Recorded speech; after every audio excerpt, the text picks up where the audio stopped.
কোরবানির সাথে আকিকা করা যাবে কিনা? কোরবানি করলেন, একই দিনে আকিকা করলেন, জায়েজ আছে, হতে পারে, কিন্তু অবশ্যই আকিকার একটা নির্দিষ্ট সময় আছে, ওই হিসাবে করাটাই উত্তম। ধরেন মানুষের জন্মের কত নম্বর দিনে আকিকা করা সুন্নাত? 7ম দিনে। কোনো কোনো হাদিসে 14তম বা 21তম দিনে কোথাও আছে। এটা হলো আকিকার একটা সময়। এটা মিস হয়ে গেলে তখন অপশন আছে, পরে করলেও হবে, কিন্তু ইচ্ছাকৃতভাবে এটাকে মিস করে কোরবানির জন্য অপেক্ষা করার তো কোনো যুক্তি নেই। কোরবানির যেরকম একটা সময় আছে, আকিকারও কি আছে? সময় আছে।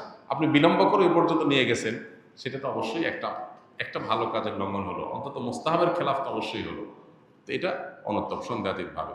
বাকি একই গরুতে আকিকা এবং কোরবানি দুইটা নিয়ত করলে সেটা হবে কিনা, এটাই নিয়ে আমাদের মধ্যে মত পার্থক্য আছে। সন্দেহের ঊর্ধ্বে উঠতে চাইলে, ইখতিলাফের ঊর্ধ্বে উঠতে চাইলে অবশ্যই আলাদা আলাদা পশুতে করাটা